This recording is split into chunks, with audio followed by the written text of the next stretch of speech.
All right, how do you want me, like this leaning in, or just? It doesn't matter.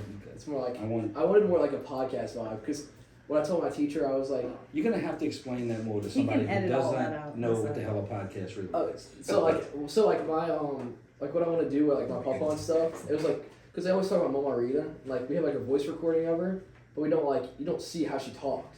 Or like Right. you like she could be doing Mannerisms. this. Yeah, like it'd be cool to see like my grandkids be like, oh, Papa, Right. and it'll be like, oh, that's how he actually talked. You should totally do that with them. Yeah, I know. Before they get too old, and, like just crazy. Too much But, work. yeah. So what class? Go ahead. I'm sorry. This is No, it this is doesn't English matter. class. But so You can yeah, edit I'm all interviewing Joe Stagni. He's a chiropractor and a state rep in my local district, and like it's weird now. He's like a friend almost, or he's like a really good friend. I'm also interviewing my mom, who's District 4 council lady, right? Yeah. And my mom, and she's also a divorce lawyer, not criminal, not Family laws. Family law, yeah. Family law. Yeah. Okay, yeah. So, when was like the first time like you were like, oh, like this is what I want to do? Like you're like, I want to run for office because you were city council person first, right? Yeah, I think it builds. So you start off coming out of college and working and joining different groups, whether they be business, service, and or political groups. And the more you do, the more you want to do. And so I think it's a calling. I think it's something that burns inside people that they want to do things to help people. Now, there are some people who just say last minute, I'm just going to run for a political office. But for me, it was a building of several things that led me to run. Wasn't your dad into it or something? Yes. And Originally? so right away, I was introduced or forced into working with the legislature on chiropractic issues. Oh, okay. And I began lobbying with some of the other chiropractors. So I saw firsthand how certain things were done, how it needed to be done, and what could be accomplished through the legislative process. So that's what got me involved. So your dad was never like an elected official though. He was just. My dad was probably the only chiropractor in the state that was president of all three different organizations that we had at the time. He ran for the city council in Kenner and lost in a close election, and that was I don't like losing, and I was involved in that campaign, and so. How old were you? Oh, I was very young. I wasn't even a chiropractor then, so Like this was high school young or like. yes, this was back, and boy, I'm gonna have to go back and think of when this was. I'll remember the date later, but I was much younger, and he went out and worked his butt off, and a couple of weeks before we were winning the race, and then the entire group, people have said we have a political machine in Kenner. Well, the whole political machine came out against us, We're part of it. and so what do? You go back and you try to take over the machine. Yes. Huh. So that's okay. That's interesting. So when I was growing up, first of all, I wanted to make a joke. I was gonna be like, oh, like he had to knock doors after he was done shutting down Karl Malone in high school. He's a rather well-known basketball player. Yeah, he's a famous basketball player for John Curtis. But what was like?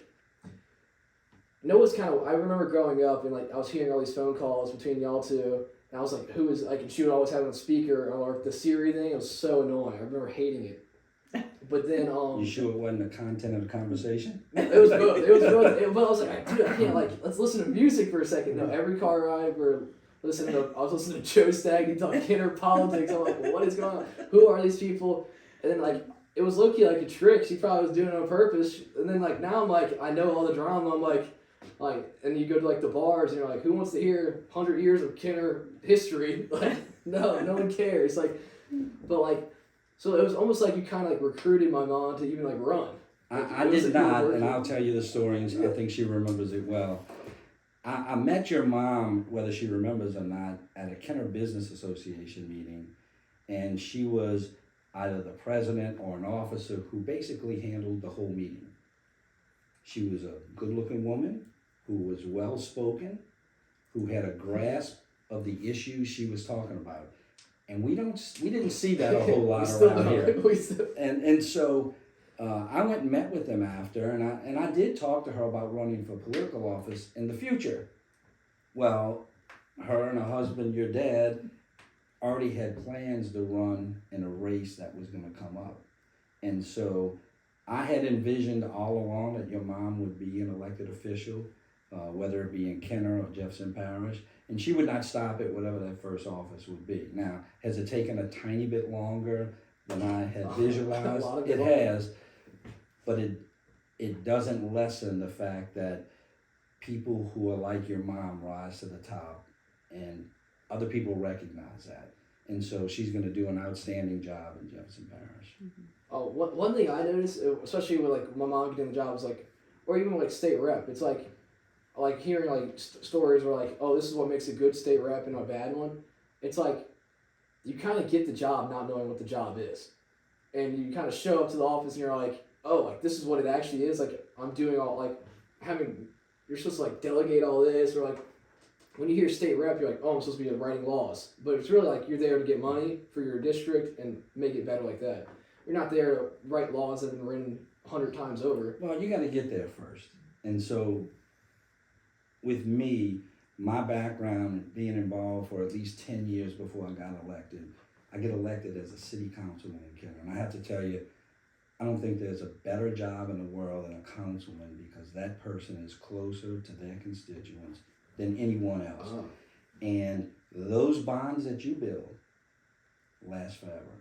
And so when I ran for state rep, yeah, I thought I had a good grasp of the issues, and I was knowledgeable, and I probably was right on most all the issues. But I think what elected me were the people who knew me the best and went out and voted for me. Because when you're a city council person, you're like doing like individual like neighborhood stuff.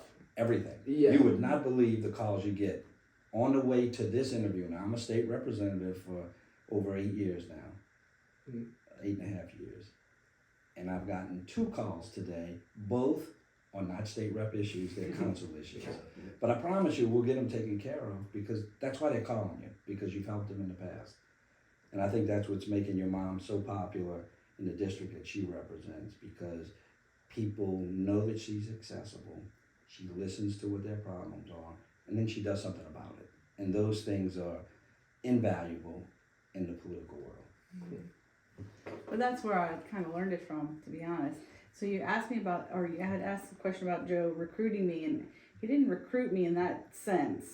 Yeah. And like he went out and sought someone for that spot, but he has been an example to me this whole time. And constituent service, he talks about building your base, but you can't. And listen, we've been surrounded by elected officials that sort of falsely build a base. They think that they're elected out of a place, and so that automatically gives them favor, and it does in some ways, but it has to also come from a sincere place of truly wanting to help people. And that's why we see some elected officials struggle even after they should have a base of where they came from, a local council office or a parish council office, but it ultimately doesn't stick with them because it doesn't come from a place of a servant's heart, you know. Or like they're almost not even like good at doing it. Like, right. They're not even good at building, like being nice. Like they have like an ego behind it, where it's like, oh, it's like below them, but it's like because I'm the elected official or whatever. Mm-hmm. But you forget in your everyday capacity, the only reason you're really there is to help them get through whatever. Yeah. Because if it's their cat trapped under the house, or their toilet backing up, or water in their streets or their canal, the random alligator that decides to come in a schoolyard or something, we get random bizarre calls. To that person, the cat under their house is the whole world that day.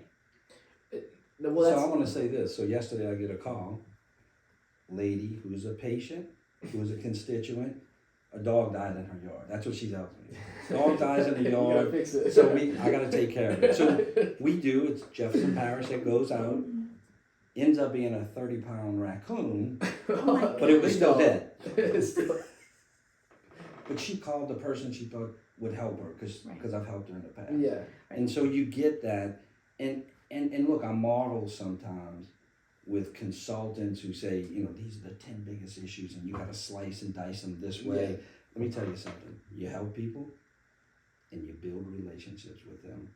and it doesn't matter what the issue is. Because I can disagree sometimes with someone. We've not always agreed 1,000%, but I would tell you, I have no stronger friendship with an elected official or a friend than I have with your mom. So you have to learn to get through those things, and the voters are wise. They know when you're simply crafting your message to fit what they think they want you to say. They can smell it a fake. Yes. Well, and I was also yesterday. I was like, man, Joe doesn't have to go to any of these like crappy like bullshit charity events. And I was like, but we always show up. And I was like, but it's really because of that. It's like you have that. Those people aren't like those loyal voters. It's the people that like they call you for the raccoon, and you just show up and you like you talk about this raccoon. You're like trying to put it in a dumpster. I wasn't feeling well. I'd have been at some of those. Yeah. But it is. I think it's a mix of both.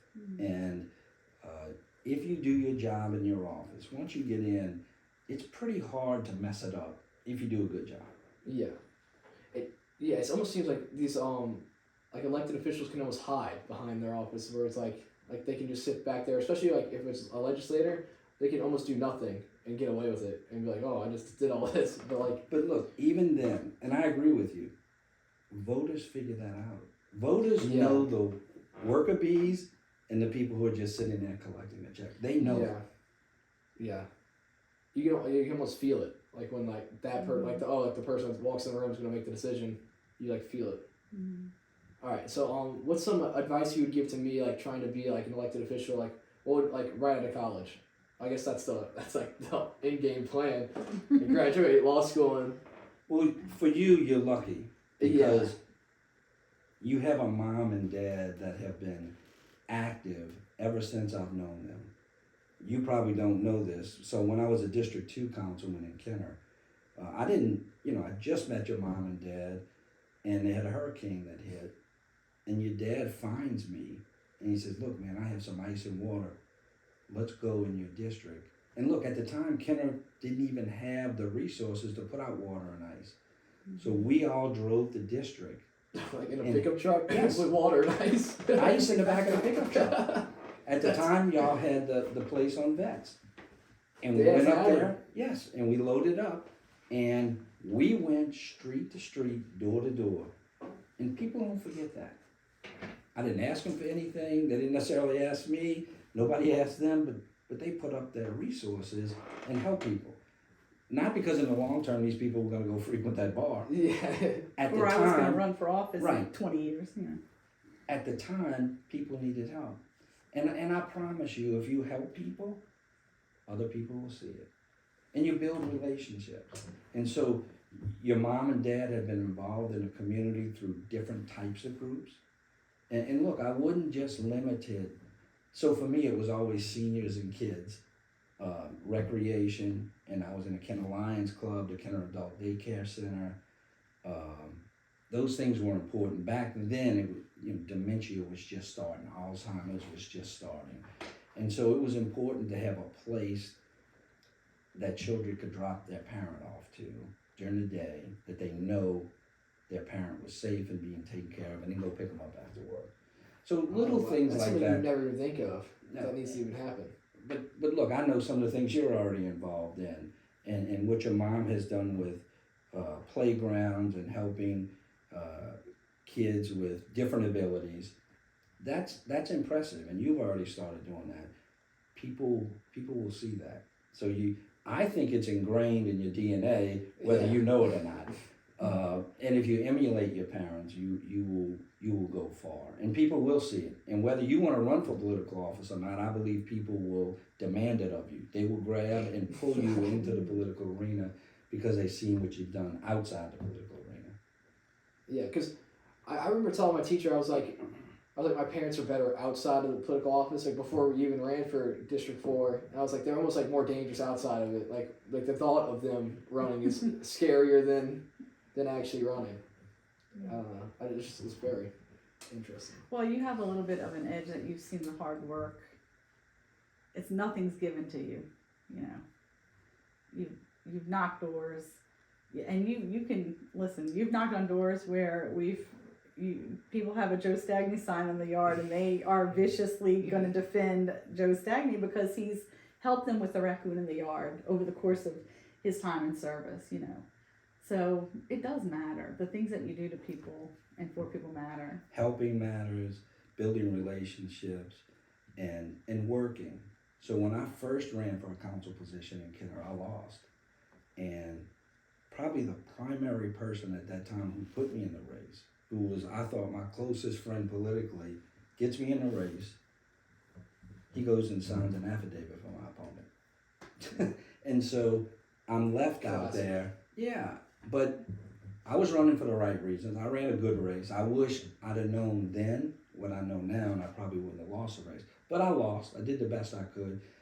But I think after that, people even recognized even more, this guy's not going away. For the next 8 years, I was active. I stayed more active. And then I found out things that I was running on, like a merit civil service. Kenner, all they had were appointed employees that were serving at the will of the elected officials, and they were made to go do things. So they were hired and fired, promoted and demoted based on their political service, not their public service. Well, I couldn't take that. Even when I lost the race, I find out by accident that there's a provision in Article 10 of our Constitution that if you go get 15% of the signatures in your city, you can force an election. So I do. We get it on the ballot, and then Kenner overplays their hand further and use public money to combat the proposition that was put on. So all of that helped to build credibility for one, the issue, and two, probably for me. For your name, yeah. Because you were like the head of it. I was one of them, yes. Well, I mean, to fight that hard for people and you're not elected, it truly says that you're there to serve, you know, which is what people really want their elected officials to be. You know, not selfish and there to serve. Yeah, I mean, we did do a lot of things out of office. I mean, you're right, but and I think all that helped me when I, absolutely. you know, when I ran. When you run, if you can, and look, I see it today. I'm not happy with the way politics is on a national level, or even in our state. So many people run and jump in on political office for one little issue. Yeah. And then they just get in, and if they happen to get the right environment in qualifying, they could end up winning, and they will not have been around public service, will not have been around government, will not know the inner workings of how things work. Because there's a reason why some things have evolved to the way they are now. I'm not saying they're right. I'm saying they've evolved that way with both parties being involved, different people involved. And so I see people, it's getting more and more polarized, and I don't like that. I think that's a recipe for failure. When you can bring groups together and people together, that's a recipe for progress. The good thing about being super polarized though is that more people vote. So that's the one good thing. I learned that in class the other day. I was like, oh, that's like, I guess that's a good way to think about it. But I mean, If you had to find it's a horrible. silver Yeah, lining. I mean, it's still horrible. One thing I noticed about you is that well, of course this is on Sunday. I guess we're breaking the rule, but like you Sundays like only for like your family. It seems like, where it was like, I really I brought that up the other day to you. I was like, that's like really sweet. I was like, that's like how it should be. It was like Sundays for the family, God, I guess. But when I was dating my then girlfriend, little Italian girl from South Kennedy, we would go eat every Sunday at her grandfather's house, and we ate in the back where actually she was living, and it was always pasta, meatballs, all the things you would think Italian. But stereotype. But we did it every Sunday. And I will tell you, I probably was not the most religious person in the world, but my wife was. And I think that has helped our family a tremendous amount. I mean, she's made sure that we've raised our boys with a political basis. Now, they think for themselves, but I will tell you, one of them still, he's 20, he'll be 27, he's still an altar server at Our Lady of Perpetual Help. He went to Jesuit. He's got a master's in religious studies, and that drives his life more than anything else. I mean, I wish I could have involved him in chiropractic or politics, but it just never happened. Mm-hmm. How old were your kids when you ran? They put up my first sign. I don't know. Oh my goodness, we're going back to Yeah. 2000. Actually, when I first ran was 1998, and Joseph was born 2 weeks before election day. Damn. So that was a tough race Yeah. That's because there's a horrible. lot of things going on. When I ran 8 years later in 2006, so it was probably 8 and 5, something like that. It's so cute because they so little. They got the big goggles and they got the hammer trying to put up a campaign sign. And of course, my father-in-law's helping them, but they would go out there and try. And when I got elected for that one, it was so cute because we did a swearing in the Kenner Council chambers. And Joseph is out there now. Joseph was diagnosed on an autistic spectrum and probably has some shyness about it. Yeah. But when I tell you, people are coming in the council chambers, he's got his suit and tie and he's greeting everyone. I'm Joseph Stagni, that's my dad. And so, I mean, there's some real benefits. I learned from somebody else that strong families make for strong campaigns, and I believe for strong policy.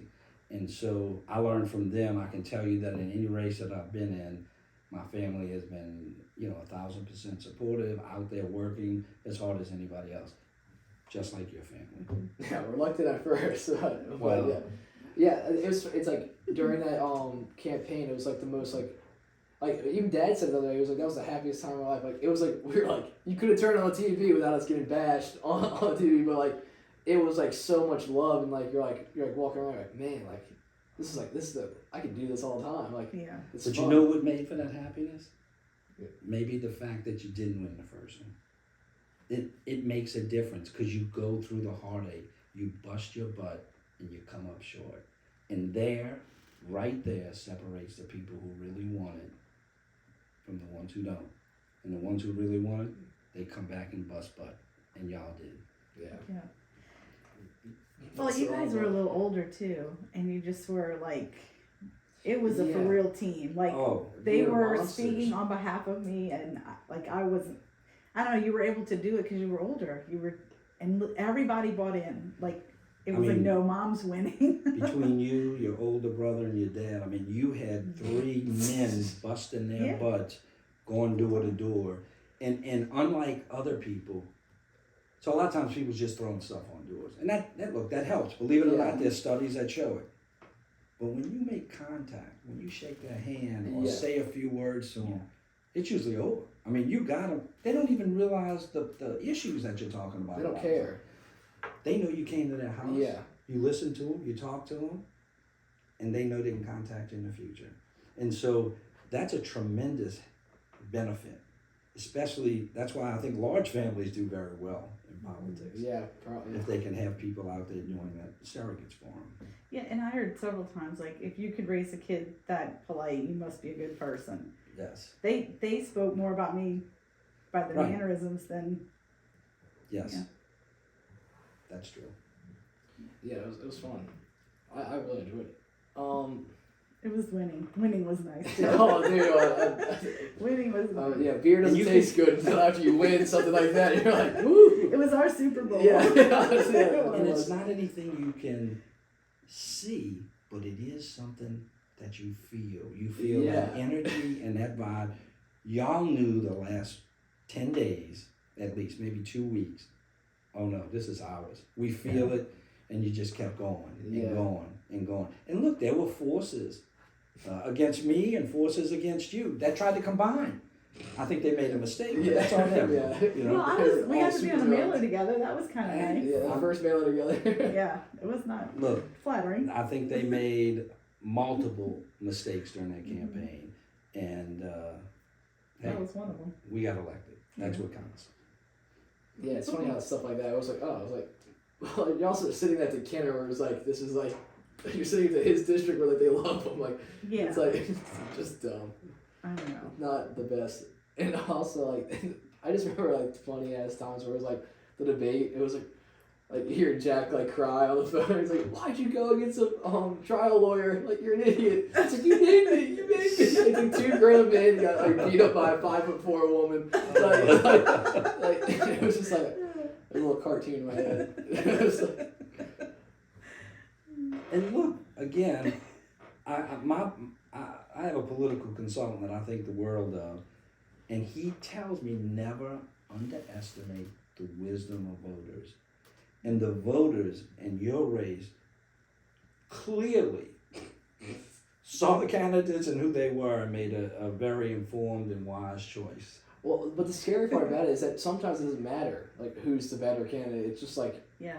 sometimes it just doesn't matter at all. Like if you look at, like, Kurt Talbot's credentials next to yours, it's like, and you hear y'all talk, and you're like, okay, we know who should be have this job, but it doesn't matter. Yeah, but remember earlier when we said how the voter will give you some instant credibility because you've represented them in the past? Yes. You know, and the world didn't come crashing to an end while he represented them, and so he must have been doing something okay, maybe, you know. Well, some of it's timing. And Yeah. He still was one. And also, He still was one. you know, weird things happen in elections, and you know, something not quite on the dramatic scale that happened to Joe when he first ran, sort of betrayals, you know, political alliances that sort of break apart sometimes mid-election, and you know, all that kind of stuff played in.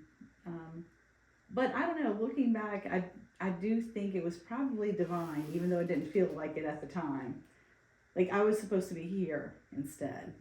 And maybe that first race helped me not appreciate getting here, because I would have appreciated it either way, but it maybe the name recognition, the money that we spent, you know, getting my name out there, maybe all that kind of stuff, and also preparing you guys for what we needed to do to really win. You know what I mean? Because you guys helped in this last race, like, unbelievably. I mean, you were driving home from LSU almost nightly, every weekend, bringing carloads of boys with you back to knock doors.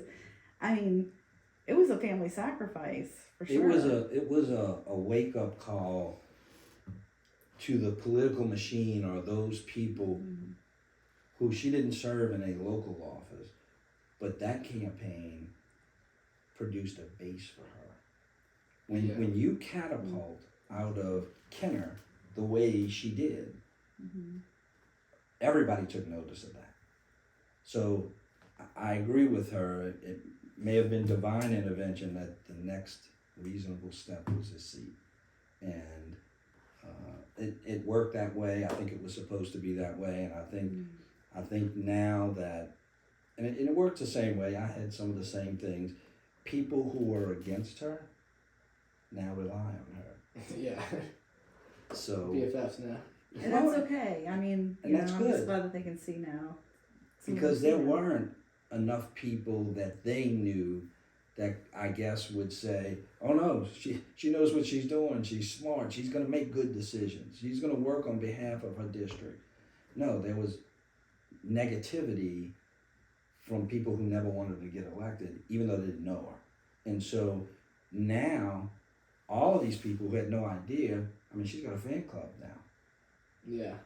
And you're Facebook famous too. It's nice. Yeah. It's always helpful. Yeah. Yeah, it is awesome. Hold on, let's see how much time we got. Oh yeah, we're fucking